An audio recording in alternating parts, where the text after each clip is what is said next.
What is going on, guys? This is Dealer here back again. A little sick, but we've made it this week with a very special guest, Sir Brad Sams. And we got a ton of stuff to talk about regarding Xbox, Xbox 2, all the code name stuff. Many of it's been leaked by Mr. Brad Sams here. So we're going to get into, we got a ton of great questions for the guys. So we're going to get into that. We're going to get into some intros, and we're going to start with Colt Eastwood. Bud, how have you been? Welcome back to the show. Thank you. It's been a really good week and a lot of news to talk about. It's good to see Brad on here and interested to talk about some of this stuff. Let's do it. We got a ton of great questions. Hey, Mr. Zalker87, how you been, bud? Good, man. It's good to be back on. It's good to talk to everybody in the chat. Brad, it's good to have you on here, man. We're excited, and yeah, let's get this thing going. It's a good time tonight. Hey, shout out to Shinsai in the super chat. Happy New Year, brother. D-Batch, as usual, you're going to be a little bit late. But yeah, he will definitely be here. I've got to start the show out, as always, with the patron shout-outs, and then we're going to get into Brad's kind of introduction.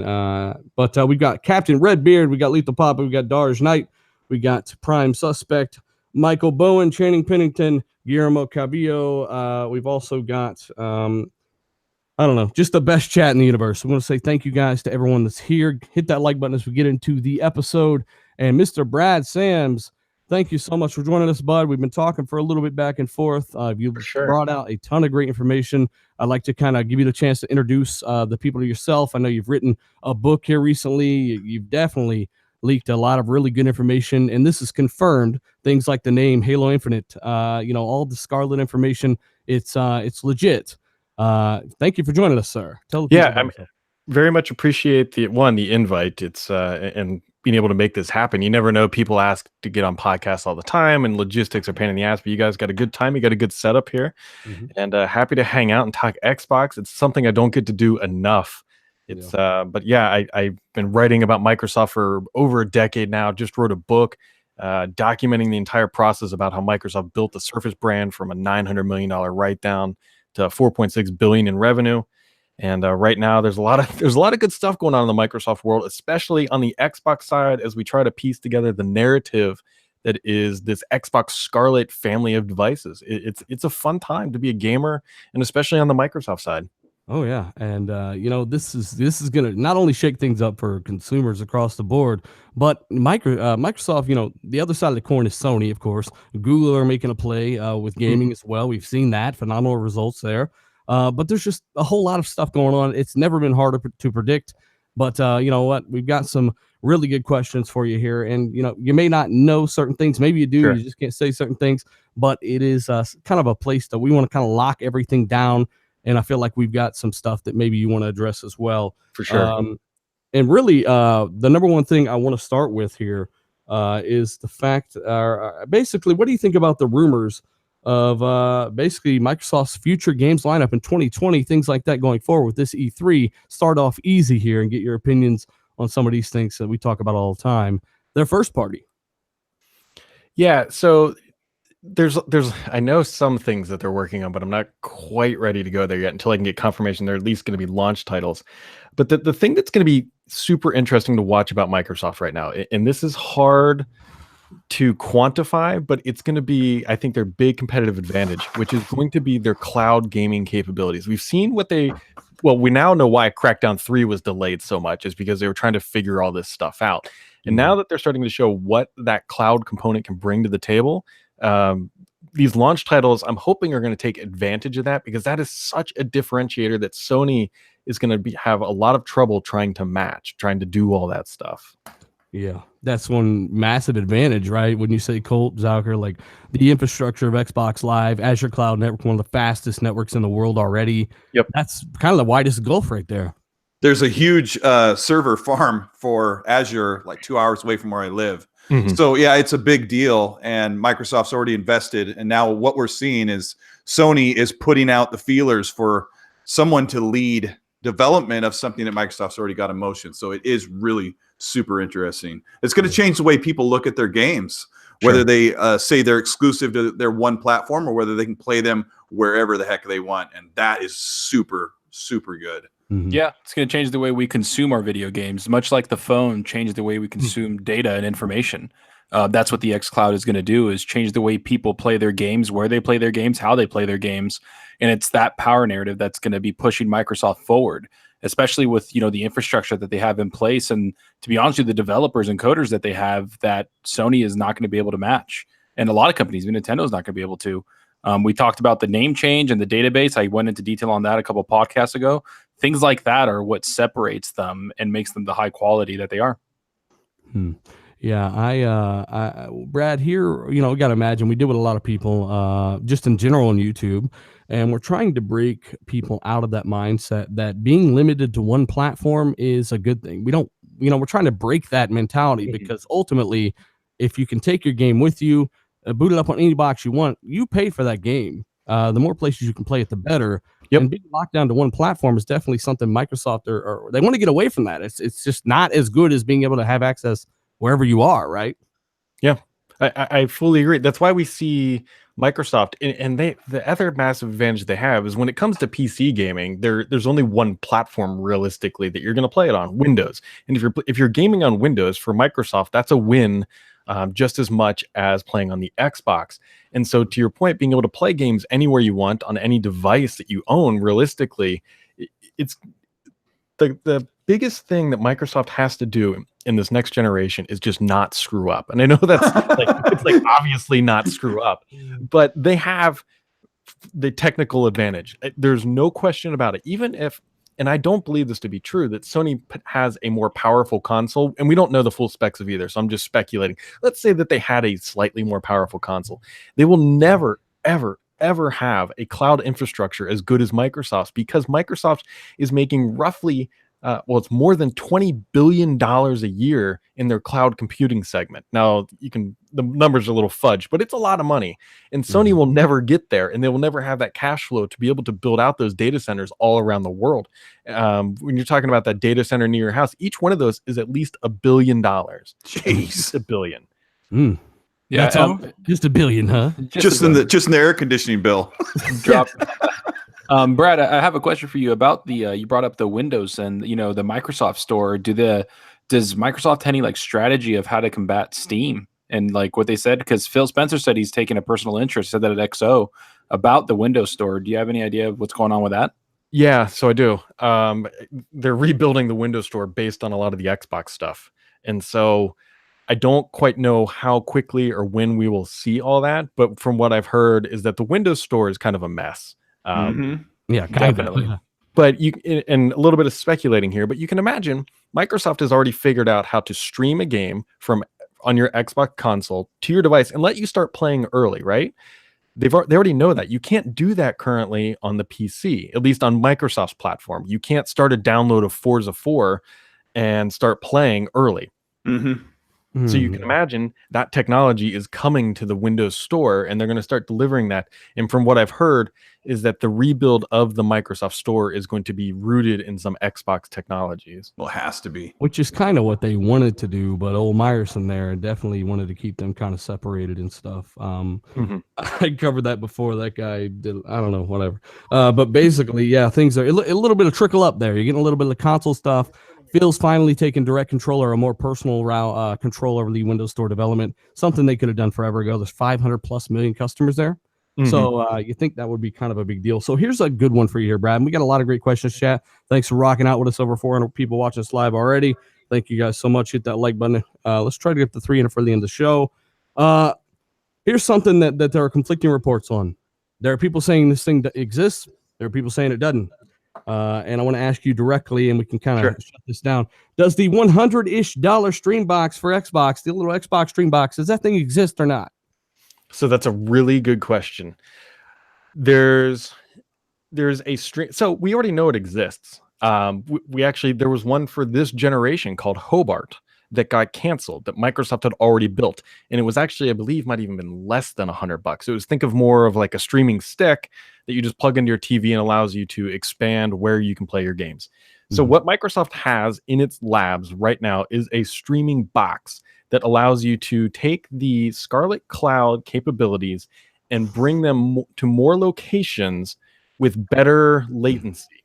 Now, the question the question that people should be asking is, when is that device going to ship?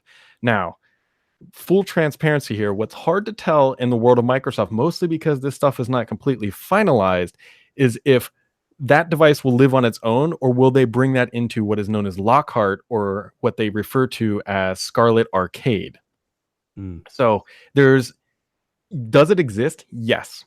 Is it going to come to market? We don't fully know. And does it come to market kind of inside of another device that already exists? Because the thing that the streaming aspect to this that they figured out is how to bring some local compute to the living room, let's say, with the streaming device. And all that it does is, imagine you are a player inside of a gray box. And what that box does, all it computes is just that person walking around inside that environment and interacting with it. It does not actually render the environment itself. That is streamed from the cloud. And so that's the big difference, is that local viewpoint is rendered all locally, which reduces the latency issue that we see on just about every other platform that has attempted this. So basically, like we had covered in the past, it's some kind of hardware interlacing with the cloud, where everything that's a little more static will be streamed in through your bandwidth. Player movement, maybe you're shooting or aiming or jumping, low latency tasks will be actually ran on the local CPU of the stream box itself.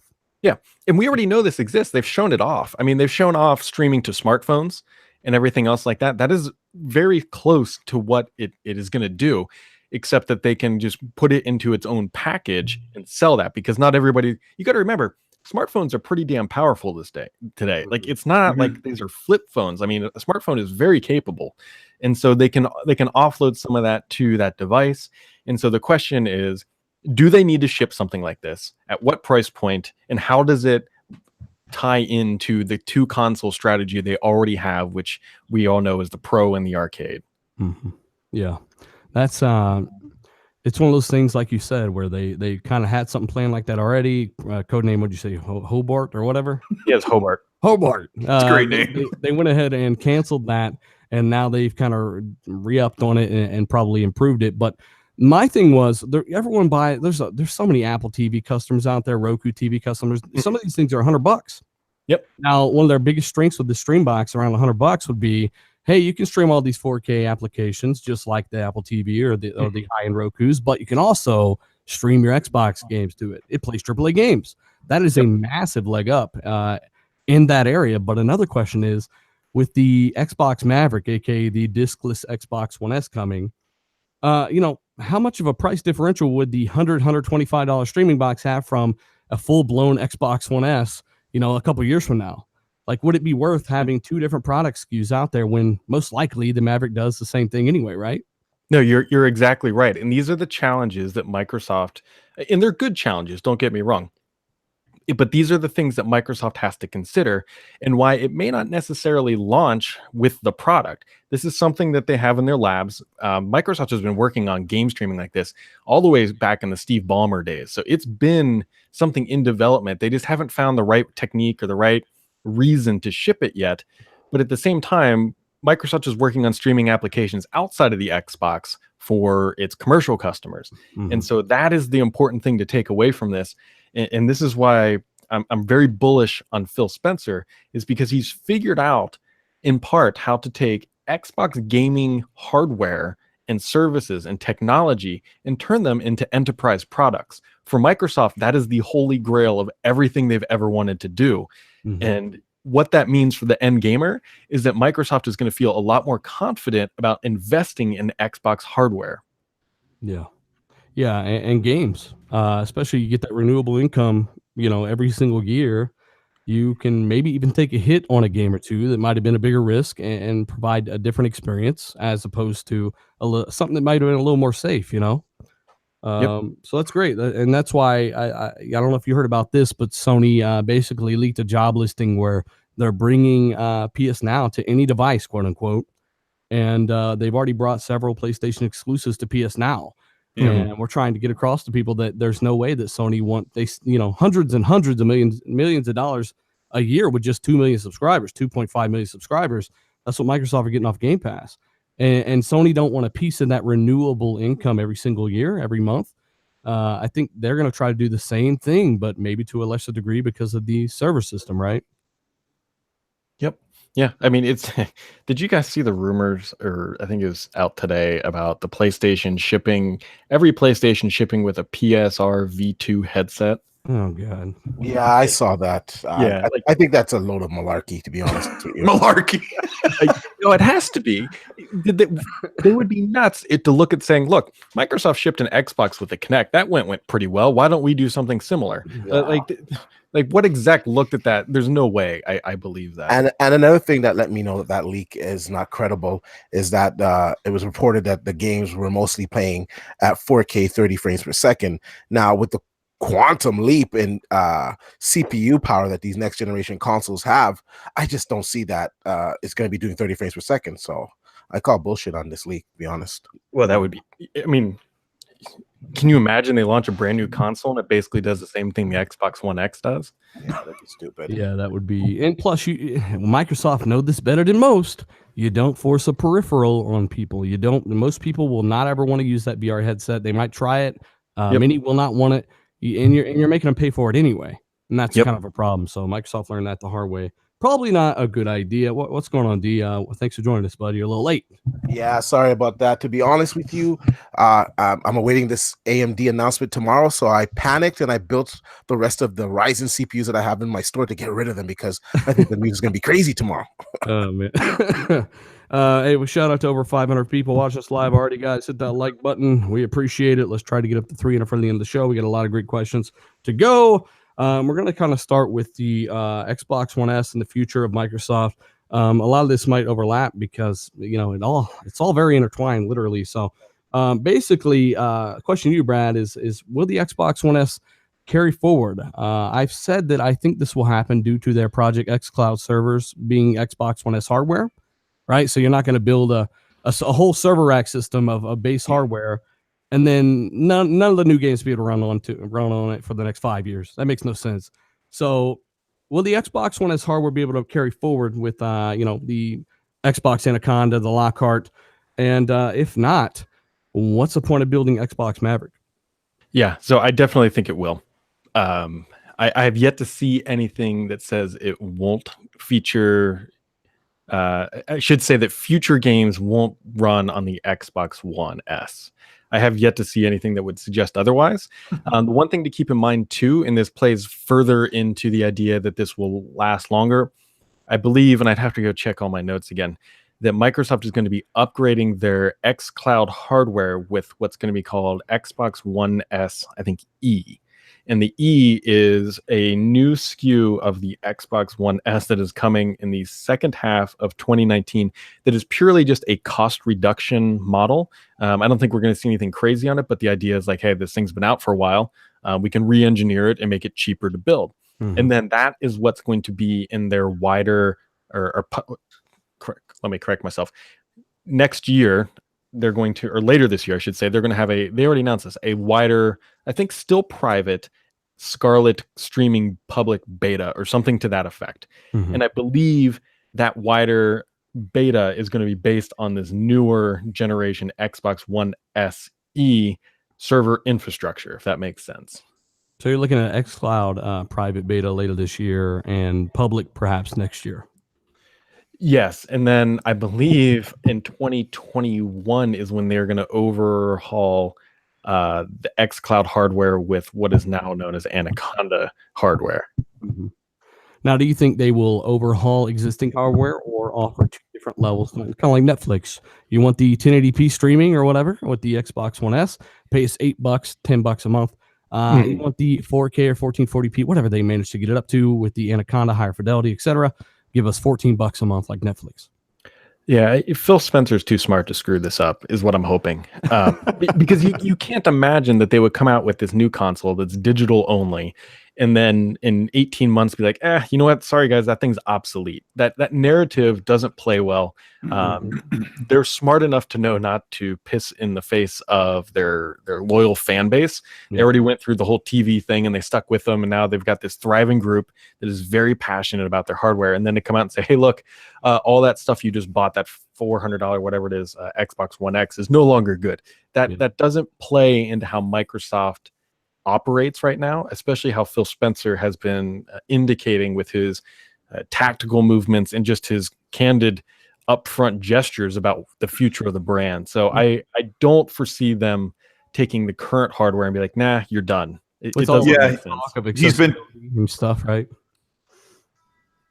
Sorry, Go what ahead. was that? I think Colt was going to say something. I was saying that he's been transparent about how their best customers are the ones that buy the hardware and keep it for several years and keep buying software on it. Yep. So he said that last year, about a year ago, this time, which, by then they were probably planning on the X and the S being supported for a little while. It's just, it is tough. Digital Foundry just talked about how the S struggles on baseline games, running, 30 sub 30 frames per second, the better design of the X helps. So that's the interesting part. And yeah. The other interesting part is, will they continue with these new, because remember, if they're going to make a diskless Xbox One S, they are planning to use this thing for another 5 years or more, I would say. And are they really going to go ahead and stick more ESRAM in this thing? Because in my opinion, ESRAM, like I told everyone, DDR3 8 gigs is about almost 100 gigabytes of bandwidth. They saw what the PS4 was rocking with almost double that, and they stuck some ESRAM on there to double the bandwidth up to almost 200. And will they stick with that design on this newer model, or will they just say, you know what, just like the Xbox One X, we're going to actually go up to GDDR5, 8 gigabytes now, and there's no real work to be done there with the X. The RAM is so fast that it doesn't even know ESRAM's not there, apparently. So it's kind of fairly automatic. It's better, easier to code for RAM, apparently, but they can kind of stick it on the S. Do you think the diskless Xbox One S will actually be the same size and look the same, but with no disk drive, or will they reduce the size there as well? What if I told you I've seen one? Oh, well, that'd be great.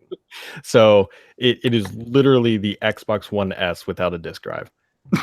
just like dealer photoshopped. Yeah. That's cool.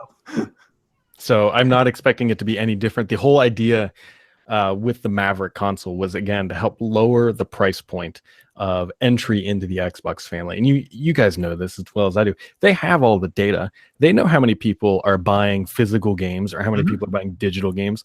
I don't think that this is a risky bet in any way. The only risky part of it is that they have to be real crystal clear in their communication that they're not abandoning physical media, that they're just providing another option for people who aren't going to buy physical media anymore. Yeah, and like I said, if they're going to use this diskless box for 5 years or more, this thing is eventually going to be very, very, very cheap by the time it comes down to it. That obviously means they're going to probably eventually phase out the disk-based X, right? Or S, rather, but that's probably years down the line when that thing just, the Lockhart's going to be so cheap that I don't think that's really going to matter in time. So Ryan the Professional says we need competition next gen. Yes, of course, we need competition now. So it's kind of one thing that we're always pushing for is some good competition. It'll be interesting to see what the Maverick is going to do. I heard that we're going to hear about that this month, but I don't know, maybe not. I don't think. Yeah, I heard that too, and I don't. I'm not saying it's not accurate, but what I've heard is that the actual release isn't until the spring. So they could clearly announce it, but that seems odd to announce it early. And maybe they're ahead of schedule. I heard that the thing was in production in December, so I guess it's not completely implausible that it gets announced this month. But I was expecting a little bit later in the year.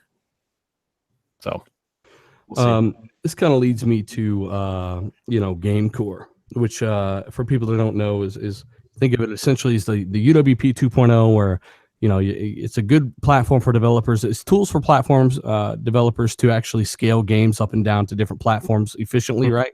Tell us what you know about GameCore and kind of reiterate on that. So GameCore is kind of super interesting from a more technical perspective, because I think it's going to significantly help bridge the gap between PC and console gaming, at least from a developer perspective. And this is kind of what I was hitting. I can't remember if this was before the show or whatever. But I think that GameCore is also going to help PC devs tie more into the Xbox Live service, whether it be friends list or potentially even chat would be super interesting. But it's going to make it easier to bring that content across both platforms, because Microsoft's goal is that, okay, let's say that Sony has the better console. Let's just pretend that for a second.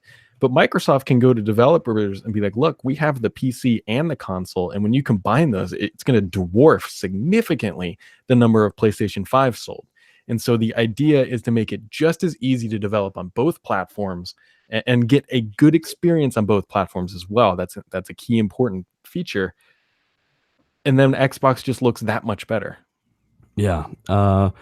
Especially if, well, as we all know with the Xbox One X, people were worried about like, oh man, this is a big argument that people were having. Not only would it wouldn't do 4K and then magically it was $700, like it was all over the place and all these frauds. But basically, the dev kit is essentially the best dev kit by miles that's ever been developed.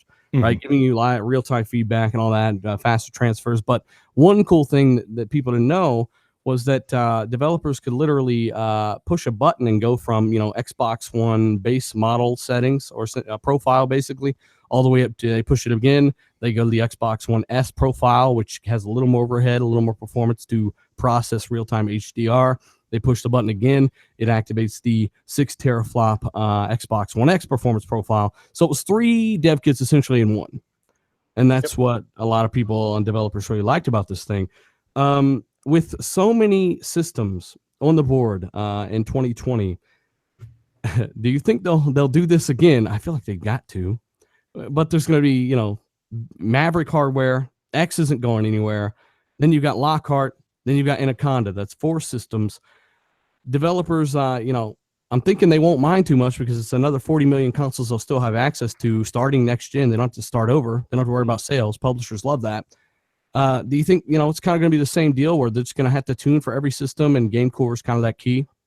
I think it is. You got to remember this problem, and we can go back even further in time. Phil Spencer, right when he took over or right around that time, he said something to the effect of he wanted to make console gaming more like PC gaming. And nobody really knew how to interpret that when he said it. Right. But if you think about it now, solving the problem for different resolutions and different compute is an age-old PC problem. We all know this, right? You go buy a game and we play, if we all play PUBG on your computer right now, some of us might have 120 frames per second, some of us might have 60, but you know what? The game still works just fine across all that different hardware. I think looking at what Microsoft is doing right now, all they're saying is, look, you guys know how to build for a PC. There's only 4 different iterations of the console. You guys can do this. All you got to do is just adjust the resolution and you'll get the different frame rates across the different devices. And by doing that, like you said, you have access to that many more devices. This is not, people get too locked up being like, oh my God, there has to be one console, so developers only have to build for one platform. That is not even true, because we all know that there's different iterations of the Xbox One S or the X, just different build runs that have slightly different performance. Like, solving that problem is already been solved. And so having multiple iterations of the Xbox out there isn't a big deal. If you went to EA and said, hey, look, you guys got to spend an extra month on developing this game, but you know what? On day one, you're going to have access to another 20 million consoles. Every developer in the world would take that. Yep.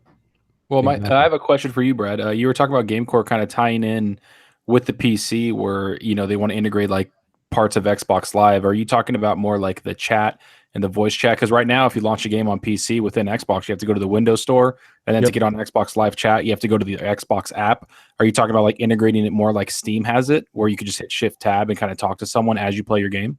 Yeah, I believe so. I believe that is the intent. Now, whether or not they get there and when they get there, and the hard thing to know right now inside of Microsoft is what are the priorities? We know that obviously Scarlett is a big priority. Where does tying in Xbox Live services into Windows 10 gaming fall into that? Because it's not just them competing it, right? It's a dream that every game ties into Xbox Live like that. But we don't know where that falls in the priority. Now, granted, they could probably make a pretty good argument saying, hey, look, if we make this really good and better than the competitors, we can get people to pay for Xbox Live. And so that's the question. That is, I believe, their intent, though, is just to make it, because we already see some of this. Remember, they have the game bar. It's very, very similar. That's very similar to you smashing the Xbox button and hitting X to record a clip. It's very similar technology on the PC. It works with the same button if you're using the wireless or wired Xbox controller. Yeah. Yeah. They finally updated it. Yeah. I always thought that Play Anywhere would bring over the Xbox achievement animation and stuff like that. The UI is so different on Windows 10 games.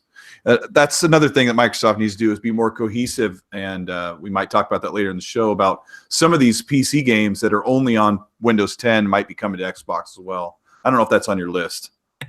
Well, I thought I'd bring up GameCore, and like I said, we got a lot of good questions left.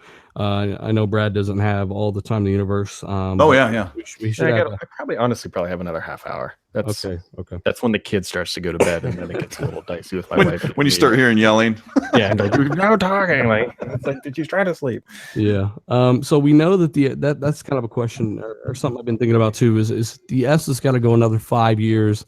Let's say, around there. It is going to be a challenge for developers to kind of keep, because the thing is, as you get next generation technology in, Ryzen CPUs run laps around these Jag cores, which are like basically two mobile quad core setups strapped together to go in a console, right? They're way slower. And I'm thinking, well, developers, how are they going to improve animation quality and destruction quality and simulation and AI and all this stuff with consoles like this still at play? And that all comes down to software. And that's why I asked you about GameCore, because that could implement, custom CPU scaling. Like, how much overhead do you have? Well, GameCore has built-in tools to scale down animation quality. It's all about scalability. The name of the game, like you said, they already do it on PC. They shotgun a billion different combinations of PC parts, and most of it just works. And that's kind of how consoles going, right? So, yeah, the other thing people don't think about too with Scarlett, by the way, is that Microsoft has a very heavy interest in making that very good for multiple reasons. One, not only the console, but they can sell some of the compute power on the enterprise side when it's not being utilized. But the other side of it too is that Xbox gamers will get free upgrades as Microsoft advances their own Scarlett Cloud. Regardless if you buy a new console or not, everything should be able to take advantage of it, at least the way they're building it. So when they upgrade that stuff on the back end, it's like a free upgrade to your console that you never had to pay for. Mm-hmm. Yep. Brad, I want to ask you a quick question. I kind of see the Xbox One, the regular vanilla version, I kind of do see them phasing it out at some point. And do you think at the point when they do phase it out that they're going to just enable, the cloud on that console, so these gamers can continue on, with the progression and some of the exclusives that are available from Microsoft? Yeah, it's really hard to predict when Microsoft is going to sunset particular hardware, especially in the gaming space, because it has a very finite reason for existing. And so what we need to understand, and this will hopefully become more clear once Maverick comes out, is how they're going to position Maverick. Is it truly just going to be what they call like the lowest entry value product? Or are they going to try to position that as the only entry product? Because there's a chance that maybe they just phase out the original Xbox One S in favor of the digital. Granted, they have these things boxed up in warehouses. It's not going to disappear overnight. Mm-hmm. And then slowly just say, hey, look, if you want a disc version of the Xbox One, go buy the X. And that's, let's say in a year from now. And at that point, it's $299. Sure. Yeah, that's weird. I draw a similarity there between the end of the 360 generation, when they were really pushing and encouraging us to install our game discs to the hard drive. Mm-hmm. Remember this? And what Dee said kind of gave me a revelation. Like, what if as the S is being phased out, that they start pushing games to be streamed, the games that you own to be streamed to the cloud that just can't run on the S hardware? You never know. It's just like, they have to figure out a way to keep supporting that hardware, and with that Jag core, it's like, I don't know what's going to happen in 2 years or 3 years. Games will be so much more advanced than they are now. Yeah. Lady Foxfire in the super chat says, one thing I really hope is that Microsoft basically communicate the proper information, unlike in 2013, to people that are interested in these consoles. Like, marketing has got to kind of, they got to do something there, right, Brad? Like, marketing is it's going to be a massive deal with more potential to be confused than ever by some people, right? Yep. Yeah. That's what I'm waiting to see. And they're not going to talk about Maverick until they're ready to push that thing out the door. But that's going to be a crucial element. And I've heard crazy things, and I can't verify any of this, that maybe Maverick is only available on Microsoft.com or in select locations where the mom at Christmas isn't going in to buy Maverick per se. And so maybe it's a little bit harder to get because you have to buy it online. But at the same time, I think they're going to advertise the hell out of it if they can get this thing to like $149 or even lower than that. Exactly, and that would kind of eliminate the need for any kind of streaming box at all. Like it's $50 difference, really, right? Maximum. And which brings me kind of back to xCloud, and we got more questions about Anaconda and stuff coming up.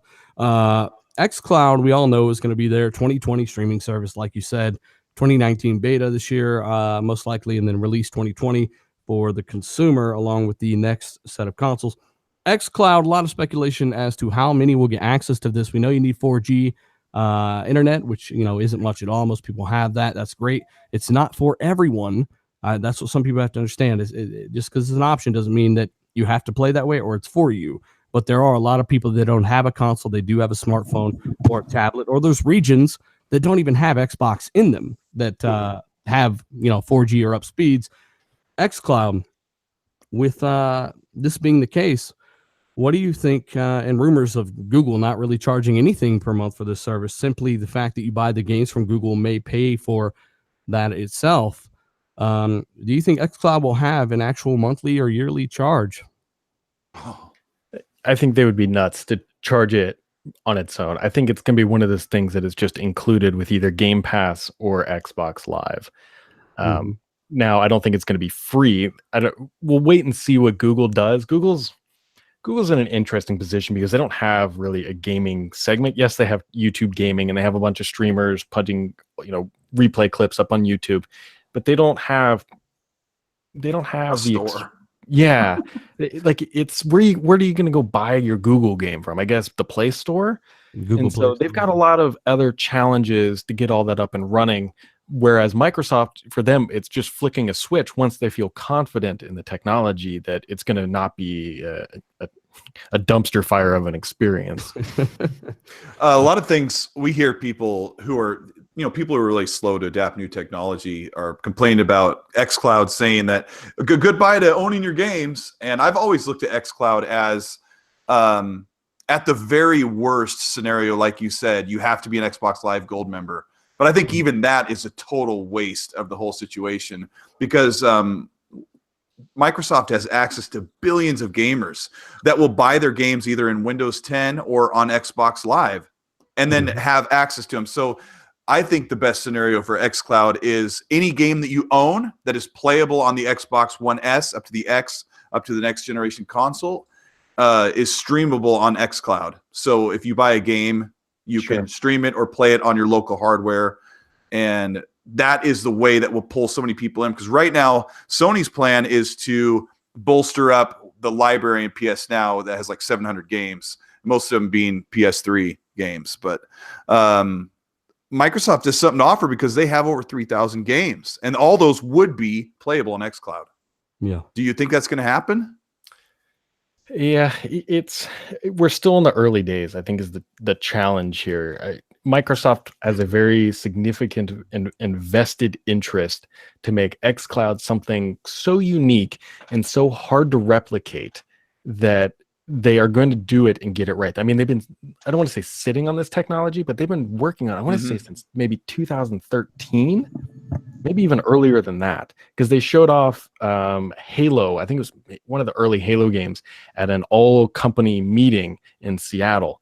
And so that's kind of where this stuff got started. And they've been working on it because they know that if they can get this right, its potential is massive for Microsoft, because eventually they may not even need to build consoles if they can get this good enough. Now, that's not something we're going to see in this generation by any means, but if they can get to the point where you don't need a $500 box to play 4A title games at 4K and 60 frames per second, that is such a massive advantage that no other company could match. And so that's where they want to be. The question is, can they get there? Yeah. And if that ever does happen, there will be no difference between that and the actual real box in your house. Like, that's how good it'd have to be. Because you got to remember, you got to account for latency as well. And in multiplayer games, you're always going to be kind of at that latency disadvantage when you're streaming stuff like that, which I had said this before. Microsoft are looking to get billions of gamers, billions. That's what people have to understand. They're not worried about locking you down to one box. They want everyone to have access to this. Entire nations that don't even have Xboxes in it. They want all of those people to be able to play those games. And for a developer to say, well, let's imagine xCloud's out.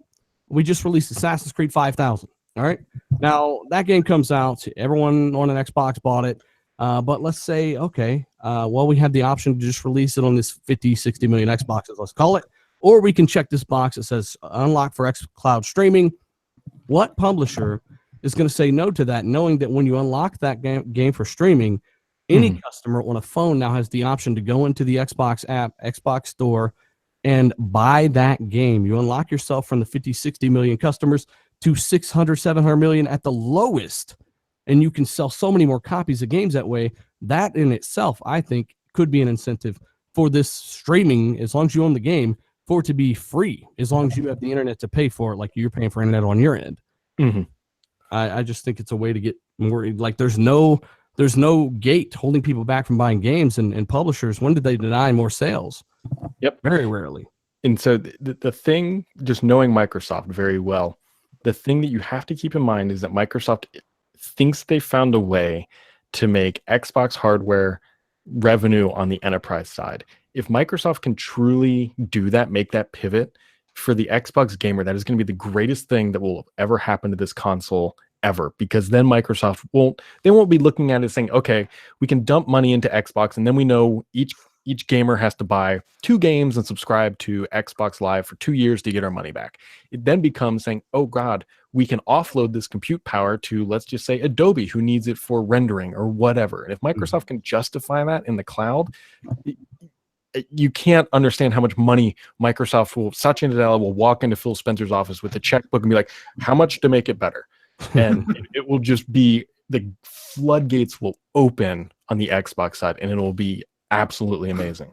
It's applicable to so many different businesses, and like, so many companies already rent Azure servers from Microsoft, like Ubisoft and so many massive companies, which kind of leads me to the hardware, where most of us will be, let's face it, right?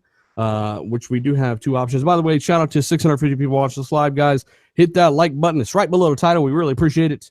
It does a lot. So let's try to get to 3 and 4 to the end of the show.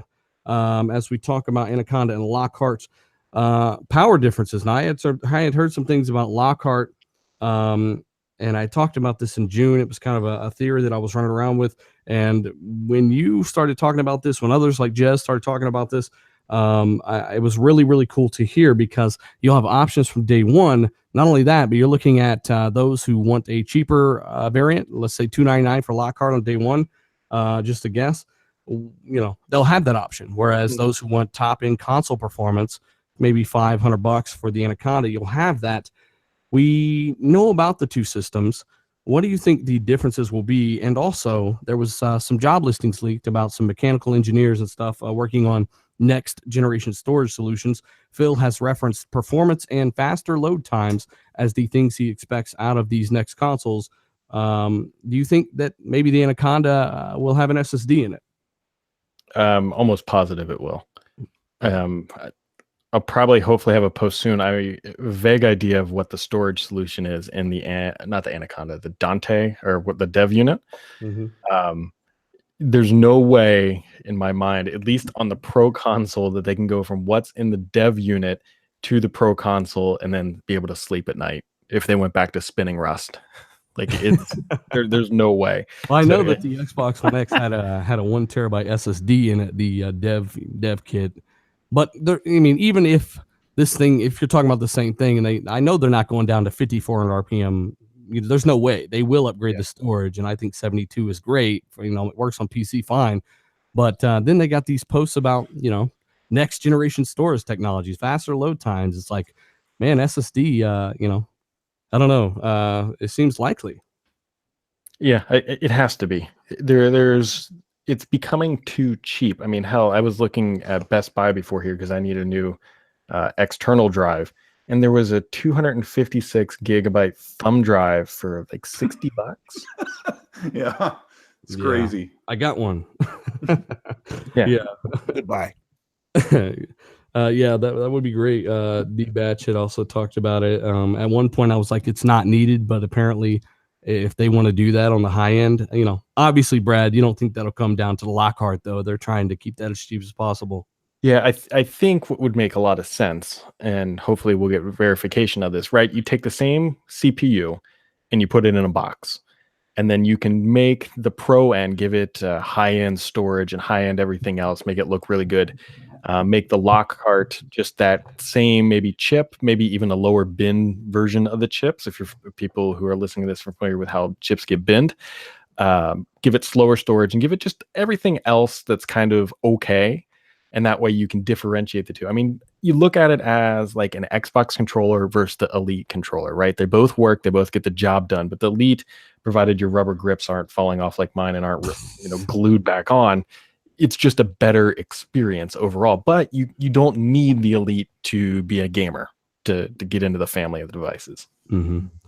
Yeah, it's all about providing options, right? So that seems to be the big difference. Is unlike last or this generation, 2013, you were forced to connect, you were forced to this and that or whatever. It backfired, and now they're like, well, you know what? Let's give them 4 or 5 options. Mm-hmm. Why not? So I mean, I just think this kind of stuff's fascinating. Power wise, on the Anaconda and the Lockhart, I had heard some things about the Lockhart. Have you heard anything on either of these that you can kind of guess on in terms of performance? We know it's going to be Zen 2, right? Candidly, I'm probably not the best person. I know people are like, people get really tied up in how many teraflops and what's the computational grind. I don't quite know, but I believe Microsoft's getting a custom chip though. So that's going to be the interesting part, because I don't think it's going to, there's 2 chipsets coming, one called Picasso, and I believe the other one's called Matisse or something along those lines. That's correct, yeah. And I believe it's going to be some sort of hybrid variant in between those 2 chips, because Microsoft, again, has the capacity to go to AMD, because, again, Microsoft is going to be building this out into their cloud.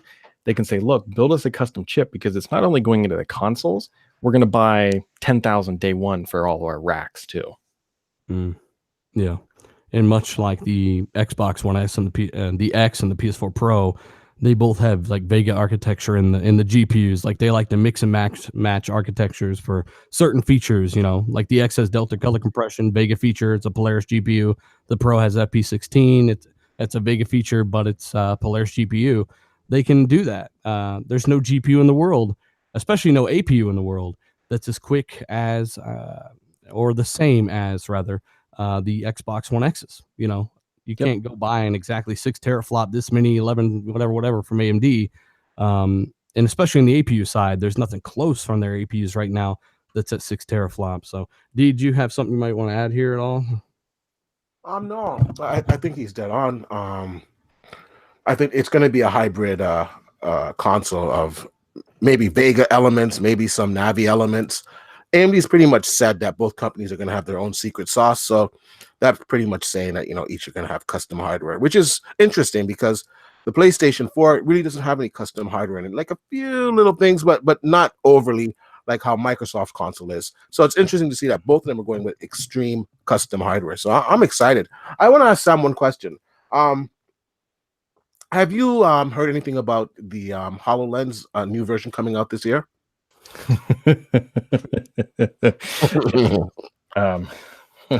So jump in the time machine here, and my wife is telling me I have 9 minutes before the kids go into bed. It's so I was the one. So the original HoloLens came out unleaked. Microsoft did a very good job of keeping that completely under wraps. I was the one who figured out that they canceled version 2 because of magically wasn't launching anything, so they didn't feel threatened. So the latest generation HoloLens they're working on is codenamed Sydney, and it is estimated arrival time is Q2 of this year. So my gut is telling me that we're going to see it at Build this year. That's where Microsoft's going to showcase the new HoloLens. That's like right around E3 time, Q2. No, that's like March. Yeah, it's. I'm not saying March to June. Won't I think be a gaming component on there. I mean, they showed off gaming originally with the original HoloLens. I just haven't heard anything explicitly saying that hey, there's going to be games on it. Mostly because up till now they've been selling these things in the enterprise, and they've done fairly well. it's kind of a hidden gem that Microsoft has. They've just been grinding away, and they've been selling them. NASA's using them. They've got a lot of high-profile people using it. And so their next iteration is all going to be about shrinking it down. It's going to have a Snapdragon, I think, 850 in it. Okay. I can't remember if that's correctly, or it might be the 855 or something along those lines. It's going to have 5G connectivity. It's going to be built for a future, not future-proof, but for the future connectivity. And we will definitely see that this year. I want to see that they improve on the field of view. I was fortunate enough to try it, and honestly tell you, it's the most amazing tech I ever tried in my life. Like, it blew my mind. I couldn't believe what I was looking at. But the only thing that took me out of it was the field of view, and I was thinking, like, if I could have like 180, like full field of view, I know it's kind of asking for it, but if I could just have like most of my field of view filled with these holograms, I think it's life changing. Oh yeah. Hey, Ryan, the professional in the super chat, wants to know: do you think the difference between the current consoles and the next generation boxes will be a half step, or do you think we think on the CPU side alone, it's night and day. It just unlocks so much more. What are your thoughts, Brad? I think it's going to be a pretty significant bump. I mean, basically, you got to remember with the Xbox One X, they kind of took the old one and just double it, like literally just put almost 2 of them in there or whatever they did. Considering we're going to be jumping to Zen 2 architecture, I believe is the base structure for it. It's going to be a pretty sizable jump in compute power, which means that we should see 4K 60 frames per second. Shouldn't be out of the realm of possibility by any stretch. Yeah. And one last one, and I'll let you go. Ray tracing. We know Sony and Polyphony Digital, first-party studio, not a PC developer, have developed at least some kind of rudimentary form of real-time ray tracing. They said they're talking about how excited they are now that this is in real time and blah, blah, blah. We know that they're going to be working on this for PS5, and it's going to be featured not pre-baked, but in real time in some capacity, no matter how rudimentary, no matter how low rasterization quality, it's going to be in their games. Microsoft partnering with NVIDIA, having the most powerful box potentially. Maybe Lockhart doesn't have ray tracing, Anaconda does? ? So here's my opinion on this stuff. First off, Microsoft has DirectX 12, which triumphs just about everything else that other companies are doing, because again, Microsoft has a very vested interest in making DirectX the best thing on the planet. It is a very dangerous game to chase the absolute best quality graphics when you sacrifice other things like gameplay or frames. We know this to be true because look how well the Nintendo Switch is selling, and it looks like garbage on a large screen. It doesn't matter if you have ray tracing or not. Even ray tracing stuff, like I look at the demos, I'm like, yeah, that's great. But when you look at the performance hit of ray tracing, it's not worth the effect. Again, I would take worse graphics in a stable 60 frames per second any day over ray tracing in 30 frames per second. Yeah. Well, I will say that recently. What about them switching it over to the cloud and enabling the cloud to help with the compute? Well, that's a very real possibility, especially on the texturing. That is actually a very realistic scenario. The challenge with that is the latency. And so ray tracing is very, very sensitive because you remember if you move an inch on the screen, the light refracts, whatever it is, slightly differently. And so Microsoft right now, their first step is to, one, get the cloud working in a way that is scalable. Once they achieve scalability, which I believe they're probably getting pretty close, which is why they came out public with it, then they will start screwing around with making it look super high end, because once they figure out how to make it work, then it's much, much, much easier to optimize it and then start tweaking things like, okay, we know this settings works. If we can get a little bit more optimized, then we can increase the graphics, or we can turn on ray tracing and still have the same level of performance. And so the first milestone will be getting it out the door. And once they do, then it's there is no limit. That's the whole benefit of the cloud, is that Microsoft updates it on the back end because they already have a proven financial model to update it. And then the end user suddenly gets ray tracing, and all they did was turn their Xbox on. They didn't change anything else. And that's the beauty of Microsoft infrastructure, which again, guys, is everywhere. Microsoft has servers all around the world already. Now they may not have the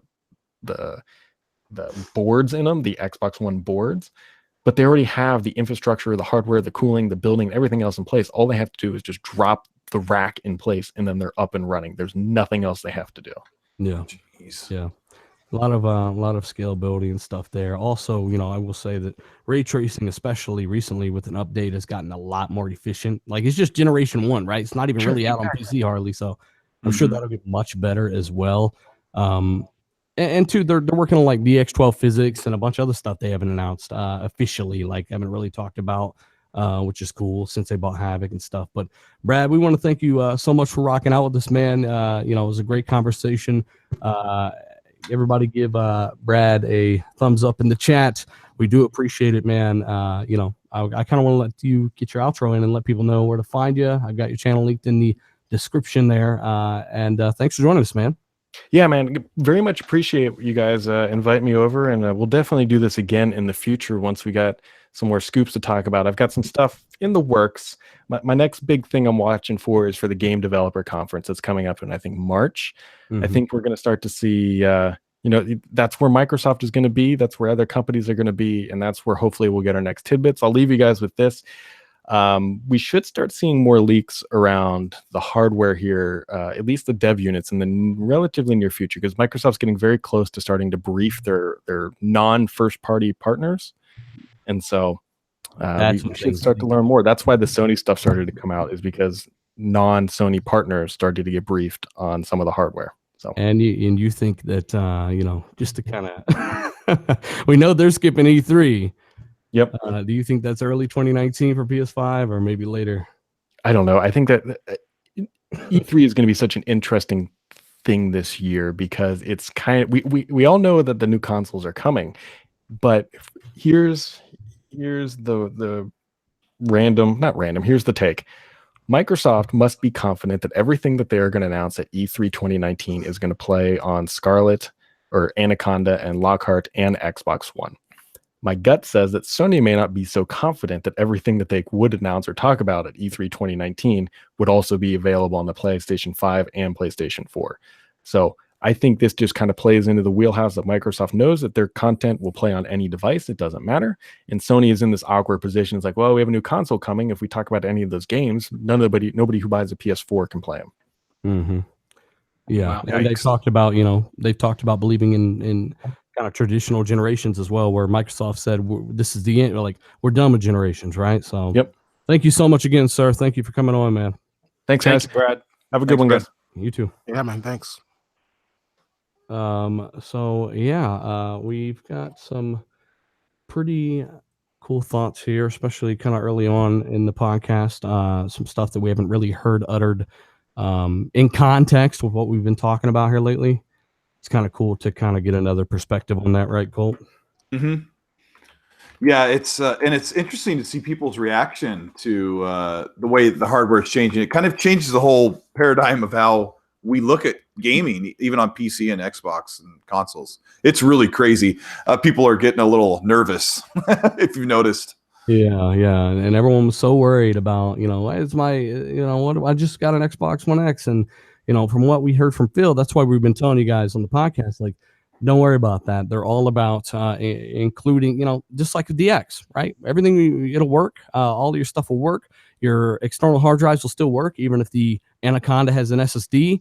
You can run multiple different types of hard drives in conjunction with the Xbox now. Like, that's not going to be an issue. So I would imagine that it'll all work. And it's not uncommon to buy like a nice GPU for your PC, and then 3 years later be thinking, man, I really want to upgrade. But the reason why we play on consoles so we can have that hardware for a lot longer, but the way that they're kind of shifting things up and making it more flexible makes my purchase of the X, like, I have no regrets whatsoever. I'm really looking forward to the next thing. The cool thing is, guys, we have been talking about this for quite a while. The whole multi-SKU thing since June, even the whole multi-SKU thing for any of this was leaked, or this multi-SKU thing's been leaked by several people. Like, this is a thing for sure. The Xbox Danta is the development kit for all of these consoles. Scarlett is apparently the umbrella under which all of these consoles sit. xCloud, codename Anthem, is their streaming service. And then you got Lockhart, the lower end, Anaconda, the higher end. All this stuff we had talked about, and how the games and how S has to carry forward because their server racks are using S hardware. We said this forever ago. This guy's leaked half the stuff and he perfectly agrees with pretty much everything we've said. So we're pretty damn accurate, I'd say, which is fucking great. Now begs the question: how are developers going to stretch that Jaguar core for another 6 or 7 years? It has to come down to D. Come on, give us the expertise. I don't think they're going to be able to. I think they're going to phase it out. They might enable some type of cloud gaming on the S itself, because I don't see why they couldn't. Maybe to ease the pain for some of those gamers. I don't know. Like these games, of course, they are scalable, so they could scale it down, but it's going to be to the point that these games are going to really run terrible on the S, and you're going to start seeing 720p resolution on like the newer games because it just can't run it on 30 FPS titles. Yeah. With something like Maverick out there, you might only be paying $150 for this thing. Like, what do you expect, right? Also, remember Just Cause 3. People are like, it's just too intensive. It's too much physics and destruction. And then we get Just Cause 4, and it's fucking perfect on the S.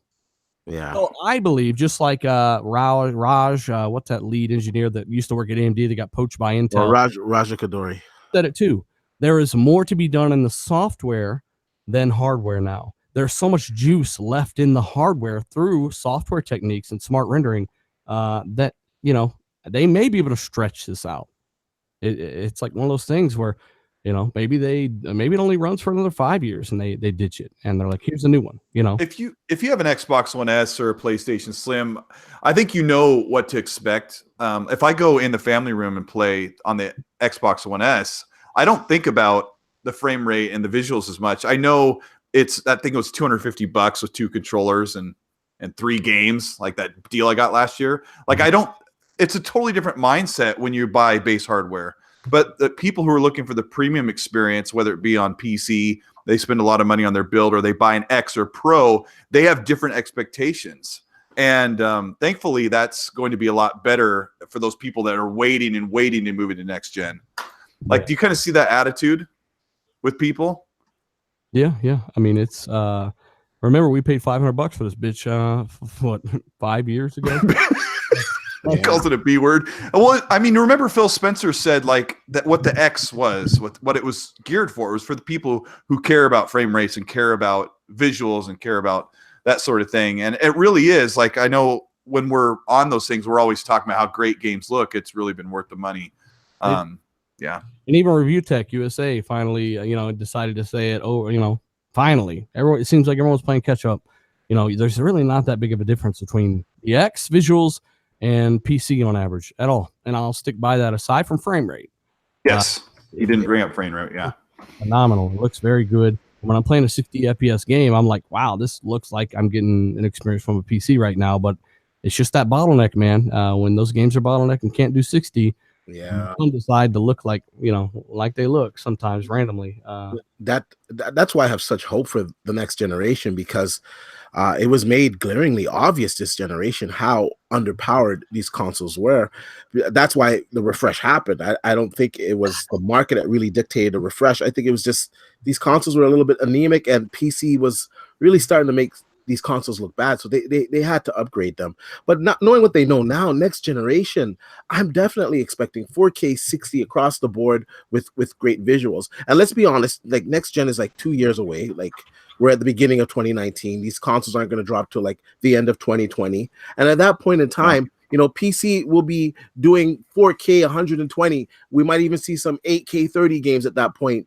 So it makes sense that console at that point in time will be doing 4K 60, and I'm okay with 4K 60. That's more than enough. Oh my gosh, yeah. As long as I can get that 60, for sure. And I absolutely do think ray tracing will be a thing on consoles. And I think there will be real-time ray tracing. I think they literally just announced the other day how much more efficient Battlefield 1's ray tracing has become. Yeah.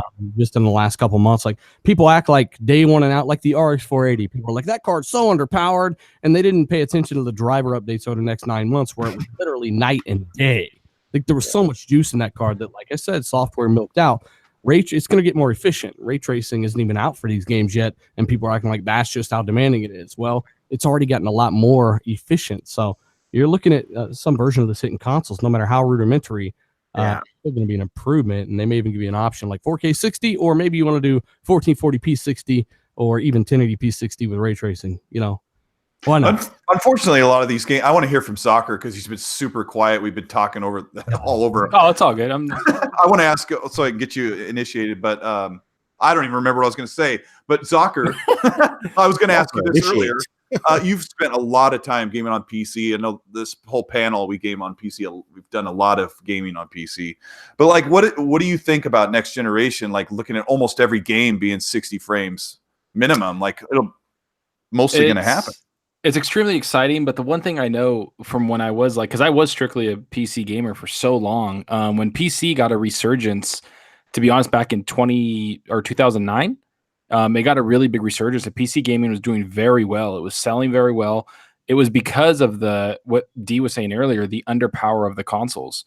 The graphics were just better on the PC and everything like that. And it's always been tied hand in hand that the consoles really did hinder a lot of PC developers to making games look even better because they wanted that common denominator of the console sales. So listening to what Brad Sam's saying and everything that you guys, like honestly, dealers been predicting and everybody's been talking about, makes it exciting to know that it's going to be competing with PC to some extent, in which it's, like you said, Review Tech just said today that, it already is kind of. Like he's like, I've played games on Xbox One X and PC, and I don't see that big of a difference except for the frame rate. Yep. And so it's exciting. Since they brought up the Pro, right, Zucker? They said that, they don't want the people going back to PC. They literally said that. They tell people go back to PC, middle of the generation and stuff like that. So I think it's all great news. We didn't really have much of this planned out, guys. Brad and I had talked a little bit on Twitter and stuff, and kind of running late as usual. Something always happens on a Tuesday, so we had to kind of feeling under the weather too. So we didn't know how we're going to do this. We're going to go around the circle and kind of let somebody ask Brad a question every time. But we just didn't even know if Dee knew Brad was coming on. Like we hadn't talked to Dee in a little bit, so I just said, well, it doesn't matter. Like you were giving him the questions, and anybody who was paying attention to what Brad had to say, we were witness to some really cool insights, and a lot of us don't ever get that like industry deep into what's going on, and it's really cool to listen to him talk. And it was it's kind of a different experience. I'm sure. I think the scope of questions was excellent. Actually, I think he was quite detailed, and honestly, to tell you, I was stuck on every word that he said because he has real insight. He's seeing these things. He's not hearing it from a friend, like some of us. He's hands on with it, so it's pretty cool. He also has seen like the next generation. Elite 2.0, right? Like he knows that's the thing. He knows it uses USB-C. He also knows that they have a base model controller that has USB-C in the labs that they haven't released. The theory is that it wouldn't look too good on the $150 Elite controller they have out now. If your base controller had USB-C charging significantly faster, and your Elite controller doesn't even have it. So there's a lot of things they develop and kind of mess around with, right? They just never release. And even if there wasn't anything completely new here, we didn't know exactly the extent to what Brad knows about certain things, but we tried to word things to maybe get a conversation out of it. Maybe something, something will happen in a certain way where like, oh, we can take that context away from it. But ultimately, on most other podcasts, almost any other podcast, most of this stuff would have been news to a lot of those people. Whereas if you tune in here, we're kind of on top of this shit. So we're pretty confident in our ability to kind of tell you what's coming up and what we've heard. And Brad confirmed a lot of that stuff tonight. The X moving forward. Question is, why sell an X for much longer when you've got a $300 Lockhart for around the same price that is about the same power, but with a much more balanced system, meaning a better CPU? Why would you sell Xbox One X and have that box on the shelf for much longer when the Lockhart is just as cheap or cheaper, but provides a better experience? You're going to have to phase the X out at some point. And then after that, how long do you code for the X? Like, do you just let a software kind of automatically pick up resolution with the extra power? Is all that done through GameCore? There's so many questions here. Yeah, he kind of answered that, said that was pretty much solved with GameCore. Like, you just kind of go through and iterate. And he's like, a lot of people get held up on like, oh, how long are you going to code for this one or that one? And he's like, that's been solved already. He kind of like, he did say that. And that's, the biggest surprise I got taken away from this was that thing he said at the end of Sony's might not be coming to E3 because the games that they would show won't be played on the PS4. That actually really annoys me, to be honest. Because I know a lot of people didn't think it was going to happen, but just to hear kind of like, hey, this is why I think they're not being there, really does, like, I don't know, it just like it chaps my ass. I don't know, it just annoys me. Chaps my ass. Yeah, underachiever. Thanks, bud. Best RDX ever. A lot of insight. Appreciate it. I think all of those games you would have heard about at E3 this year are playable on the PS4. I really do. I think they're cross-gen titles. I think run on the PS4 as well. A lot of talent there, man. Maybe Ghosts was a little ways out. I know they ported Death Stranding over to the and by the way, last week's show got demonetized or limited ads because of the word death and Death Stranding. That's okay. Oh, and then you did it again. Oh, dealer. So no, I had it in the title. That's why. So YouTube for that. But Death Stranding is it's an interesting case. I think there's people out there that think all those games are coming out this year. And I think you are going to be like crazy. And when those games were shown at E3 last year, I said to a lot of people, I said, these look like PlayStation 5 games. And I'm not saying these games aren't going to show up on the PlayStation 4. I'm still standing by it. I think those games, I think they really showed kind of target PlayStation 5 graphics. And on the PlayStation 4, it'll be, toned down a little bit. Like, look at Days Gone. Days Gone, it's struggling. It's struggling in real-time gameplay on a PlayStation 4 or even a PlayStation 4 Pro. So, and when they showed that demo, it was running smoothly. So, Hey guys, hit that like button. We got a lot of upset Sony fanboys. I guess Matt talking about Xbox. Why the fuck are you here? So hit that like button and let's kind of counter all these little fanboys that show up and are pissed because we didn't say a goddamn bad thing about a PlayStation. We were talking about like the future of how great like the next generation is going to be, and they're bragging about sales and how it's just I don't know. Hey, I'll say this: congratulations to Sony. 91 million consoles sold. It's fantastic. I think it's well deserved. They had great exclusives this generation. They came in with the right price point. Microsoft fumbled the ball, and it is what it is. I think Microsoft has seen the error of their ways. They've recovered. They're going way out of their way to rectify the damage that was done this generation with all the new studios, having really powerful hardware. And I think next generation, I think it's going to be great for both Xbox and PlayStation guys and gaming in general, because I think it's going to be very competitive. Oh, you know what it is, man. Hey, I wanted to add something there. D reminded me. We got in the chat. We have let me see what his name is, unless if it's his full name, I don't want to say here. Well, Javier Rivera said he wanted to remind me that he said the price drop that started in November for the Xbox One X, where he works, he sold about 23 X's and around 8 PS4 Pros at the store he works. So I know that's like different depending on what area you live in or what store. I mean, we've all gone into Walmart and saw more X's. Somebody else goes to a different Walmart and saw, more Pros, but it's just really cool to see the mid-generation consoles selling really well. They have a value and people see that. And it's cool to see the X doing really well too. Well, if you're going to get a next-gen console, you better get an X. It's just so much more powerful. And if you want the exclusives, just grab a slim PlayStation or a used one. It's a lot cheaper, right? That's what I would do. Like I said, I really think they're going to phase out the X for sure. Definitely.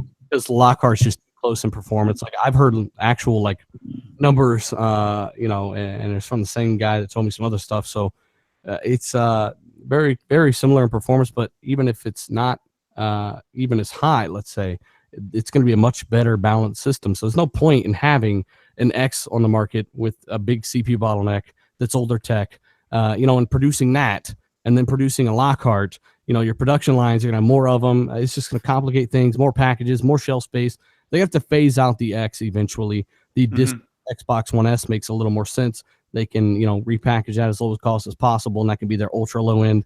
But looking like Maverick, then Lockhart, then Anaconda into the well off into the future, whereas Lockhart will just kind of take X's place. It's a big deal if they don't have to make old generation, versions of games. Like, remember Forza Horizon 2 came out and they had a third-party studio do a port onto the 360. Some of that stuff was happening the first couple of years, and it's just going to be so much better for publishers and developers to not have to worry about that. Yeah, they had to do that with Shadow of Mordor too. And it didn't have the it didn't have the Nemesis system. But I was gonna ask you, when Brad left, he said that the the dev kit that the PlayStation's already going, dev kit's already going to third party developers, and that Xbox is still at first party developers, and that they might start going soon to third party. How far ahead do you think Sony is in that? Because it sounds like they're obviously farther along if they're giving it to third party developers. Well, you guys already, I think they skipped E3 because they're going to at least tease PS5 at PSX, and they might release it the front half of the year, just like the Switch. Switch extremely successful, right? Doesn't have to release in the fall. Keep that in mind. So there's no point in them coming out, doing PSX. They skipped E3 for a reason. It wasn't for $30 million. Trust me. They skipped E3 for a reason. Come out at PSX, then maybe tease PS5, or some people say show PS5, reveal PS5, and then if it's going to be that fall 2020, then tease it and show off the specs again, like give us more information like in March, like they normally do, or whatever it is, and then release it in the fall. It doesn't make any sense to do that twice.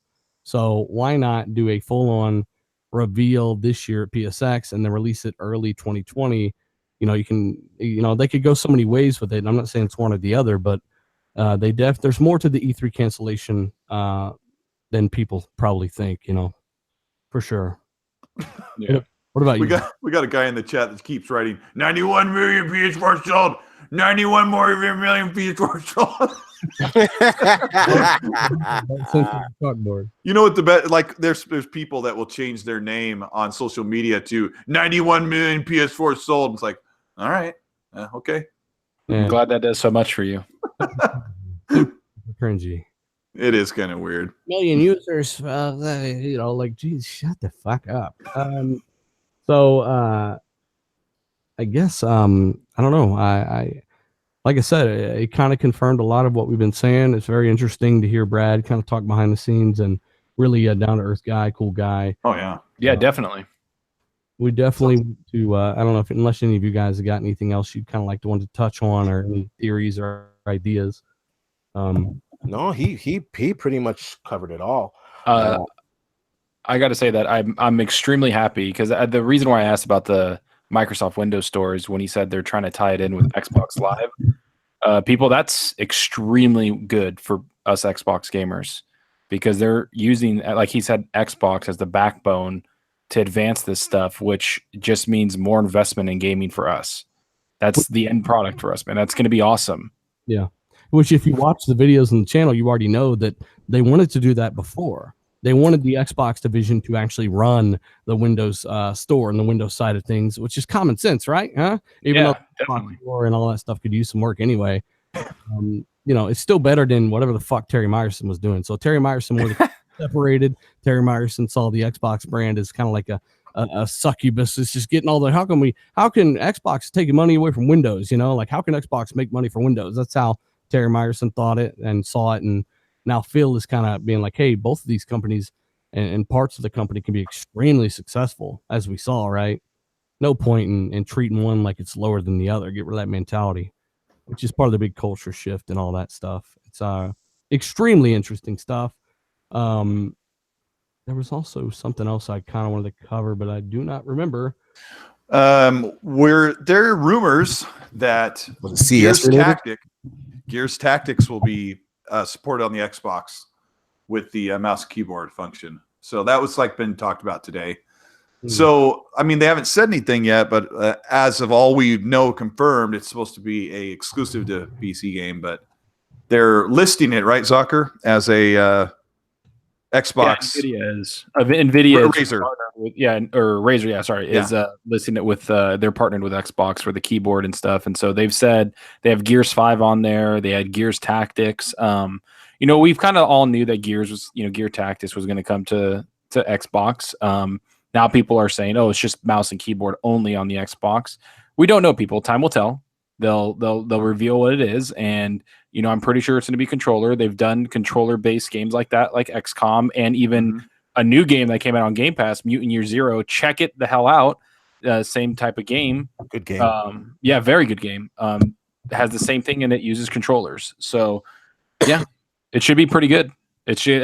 It's one. If it's a 2019 game, which I think it is. It's jumping up my list hardcore because I love those types of games.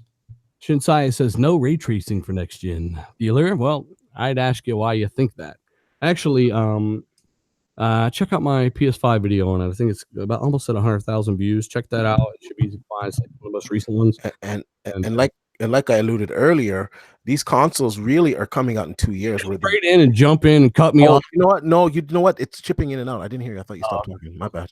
What the fuck? I didn't think he interrupted you either, dealer. Oh, you got down. Hey, now I must be. I wasn't serious, obviously. We want you to talk, right? Yeah, I want D to talk. I was just telling Shinsaya that if he doesn't think this is gonna be ray tracing, right? I don't know if you guys can hear me.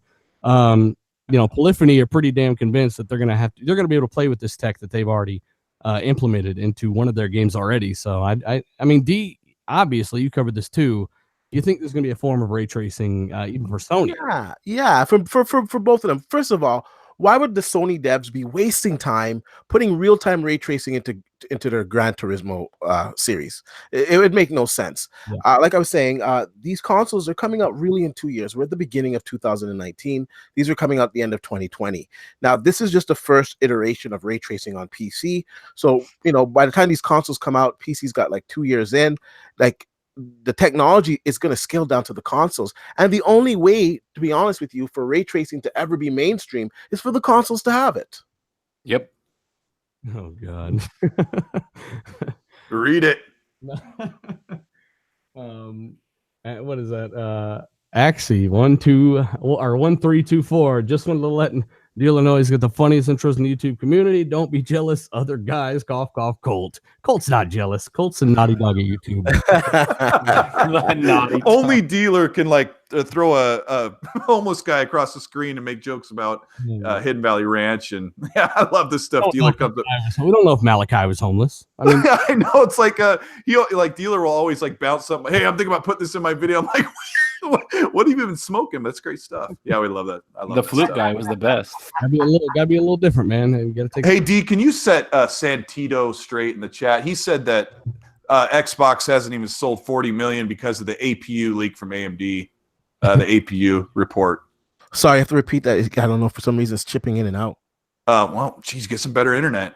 Santito in the chat says the Xbox One has not sold even 40 million because of the AMD APU report for sales. Oh, so he's talking about that sales things.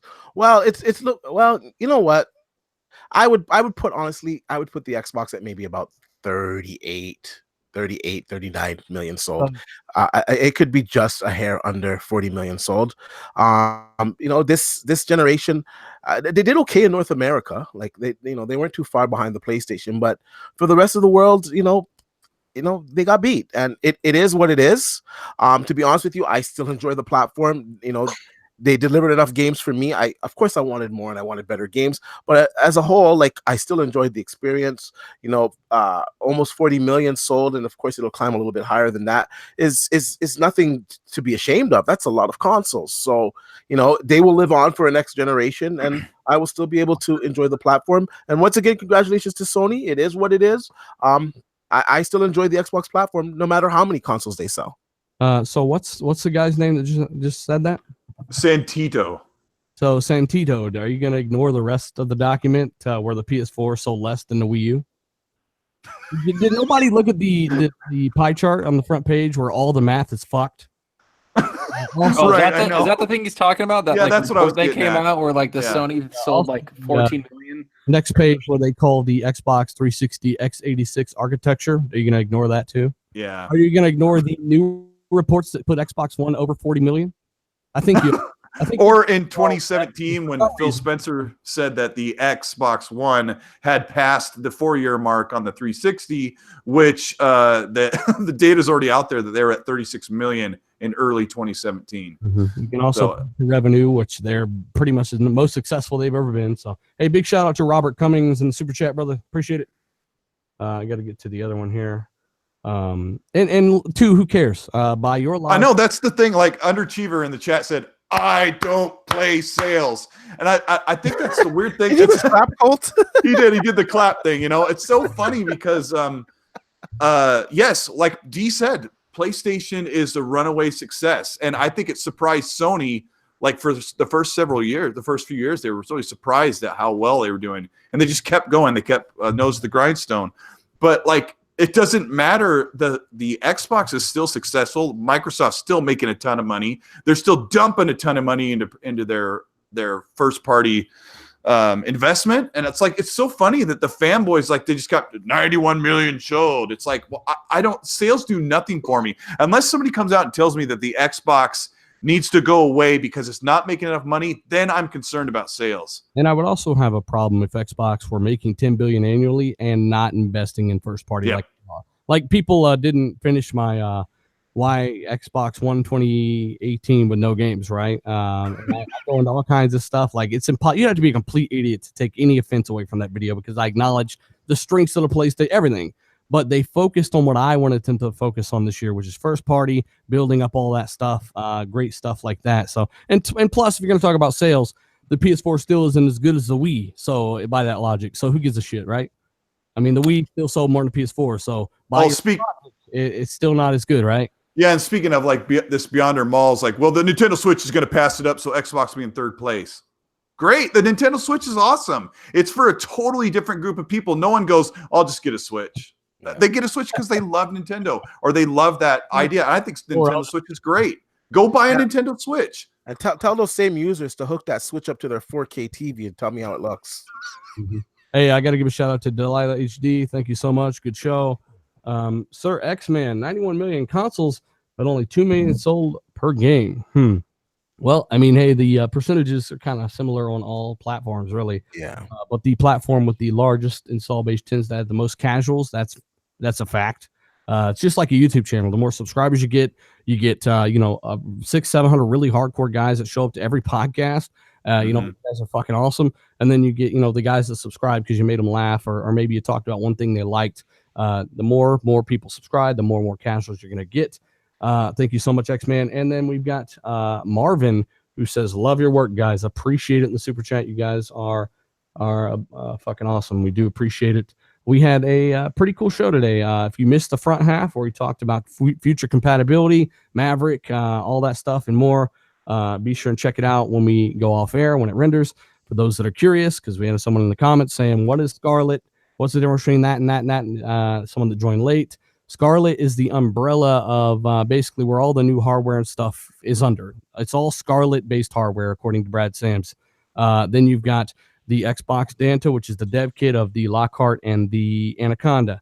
Then you've got the Maverick, which is the diskless Xbox One S that we're supposed to hear about. When I said I heard we're supposed to hear about this month, Brad said I heard that too, but it may not. Who knows? It may not happen. And then you've got Anthem, which is the code name for xCloud. And then you've got some other shit. But basically, that's the most important. Some other shit. That's crazy. Zach, you got anything to kind of say before we head up? To be honest with you, this was like so much information. Brad went into a lot of detail. It was freaking awesome. It was just like a lot of things that like were solidified, but also some things for me, back end wise, talking about tech. I love that stuff. Was brought up that I, wasn't really thinking of. And now I'm like kind of like searching, looking around, like, that's why everybody's like, oh, why is Zalker sick? I'm like, no, I'm just trying to process everything and look shit up because that shit interests me so much. And to have a better understanding to give to you guys, right? I want to give everybody in the chat to be well informed. And that's what this show did today, man. It really, you guys got a lot of good information. And so did we. It was great. Yeah. Great. So yeah, I guess we're gonna get the fuck out of here, guys. Thanks for joining us live, as you always do every single Tuesday. This is RDX Podcast, and we built something really cool here in a year and a half, guys. So thanks for helping us and being every single bit of the reason that this is a thing that happens every Tuesday. We do appreciate it. You know, and as you just heard, we do a pretty good job keeping you guys up to date. So thanks a lot. We're out. Actually, hey, whoa! You know what I was just gonna say? Fuck everyone, no outros today. Just cut. I mean, you could have. You could have. It's not a big deal. D-Batch really needs an outro. So D-Batch, where can people find you, bud? What have you been playing? I haven't been playing anything actually. I've been just glued to this CES coverage. It's been crazy. lots of news coming out of there. You guys can check out my channel for all the latest details. And I want to point out to everybody that tomorrow morning we will get the AMD announcement, and we'll have at least a glimpse into the future of what these consoles will have inside of them. So stay tuned for that coverage, and yeah, follow me on YouTube at DBatch. Oh yeah. I just imagine D like trying to make out with these TVs. Oh, they're so warm. I mean, I love your passion for like the tech behind the TVs, and like whenever someone comes to one of us and asks them, "Hey, what TV should because they think we know more than we do sometimes. Hey, what TV should I get?" I always refer them to the D-Batch, man. Yeah, I have to say CES is like E3 for me, with televisions. It's just an awesome time. Like the OLEDs that are coming out this year, they have HDMI 2.1. They're gonna do 4K, 120 hertz. They're gonna have FreeSync in them, and then also we got announcements from NVIDIA that they're gonna allow their GPUs to work on FreeSync monitors. So it's just a crazy time right now, to be a lover of tech. So yeah, I'm high right now, man. Definitely, if I ever get a question I don't know the answer to, I'll always tag D, especially in monitor stuff, because I don't pay attention to monitors. People think I play on PC, and I really don't. I don't spend any time on PC hardly at all. So I'll tag D and get that shit answered. Zocker, but what have you been playing? Where can people find you? Wait, let me outro Zocker real quick. I want to congratulate Zocker on hitting 500 subscribers the other day. He's like nearing 550, like at this pace. So everybody congratulate him in the chat. He's freaking doing awesome, and he's putting out content almost every day. So yeah, we're proud of him. Our little buddy Zocker's growing up so much. Yeah, coming up like Ace Ventura from the rhino's ass. Yeah, thanks, guys. now do your outro. No, thanks, Colt. Honestly, thanks, man. Yeah, I just hit that. It's good. Everybody in the community, you guys have been fucking awesome. Yeah, I've been playing Far Cry. Honestly, I've been getting that Gears itch. I might start 2 again or play something. I don't know. I just have Gears itch after that tactics. But you guys can find me at Zalker87 on Twitter and Zalker87 on my YouTube channel. Obviously, I try to put content as much as I can. And I have nothing to do but to thank Dealer and Colt and everybody, and even Rand to help me get to where I'm at. Thanks, guys. You might have Gears itch because you've been playing too much Gears. You need to take a bath, bitch. Hey, relax. Hey, I gotta give a shout out to the Big Kahuna. This guy's been rocking with me since fucking. Woo! I think he found me at like 70 something subscribers, maybe less. And he had 500 subscribers, and Big Kahuna the God. So I just want to say big shout out to Big Kahuna. Like I said, brother, you're always welcome to come on the show. And Colt Eastwood, bud, where have you been playing? Where can people find you? Oh man, I was like so worried about how I was going to get through all these games. There's so many games, and I just like crazy over Christmas break. But I'm not really playing anything. So you can find me at Colt Eastwood on my channel or on Twitter at Colt Eastwood, and that's where I'll be. Yeah, and of course, you guys that are here, hit us up or hit me up rather even. Maybe we could play some Gears here after the show or something. Just message me, and we'll jump in a party and play some games or something. Been a little bit sick here lately. Everyone has, Not me. For real. No, yeah, me neither. Fuck, we jinxed ourselves. You know what I'm saying though? Like a lot of people around the community have been sick here in the last couple of weeks, so it's kind of weird. Something going around. So, flu. Yeah, probably. But we do want to say thanks again. I have been waiting for the next part to the Odyssey DLC to come out because I'm not going to play an episodic DLC. That shit pisses me off. Here's an hour and a half, 2 hours of DLC, and I'll wait another fucking 2 months. Like, how about no? I want to play it all at once. Paid for it all at once, right? So that would be great if they would release that. Zocker, when are they supposed to release that next episode? In the next 2 weeks. They said first episode, then after that it's going to be coming out every 6 weeks or so. So 5 to 6 weeks, just counting from when it first came out, and then they have 6 episodes between 2 stories. Oh, they're doing the same thing with the Atlantis thing, huh? Yep, the same thing with the Atlantis thing too. And I'm looking forward to that one, man. I want to see what that one's going to be all about. I'm not playing this for another year, basically. Yeah, summertime's going to be a great summer game to jump into. Probably get another 20 hours out of it. Well, in either case, I did play through Ori and the Blind Forest Definitive Edition. I started the regular version, and I got Definitive Edition. I don't remember how far I got on that one, if I beat it. I don't remember. So I went back to it, and that was my last video. The footage of my last video I used there. It looks fucking crazy, and that's not even enhanced. So Ori and the Will of the Wisps is going to look insane. But like I said, guys, hit that like button on your way out. Thank you so much. We are out of here. Later, guys. Peace. Boys.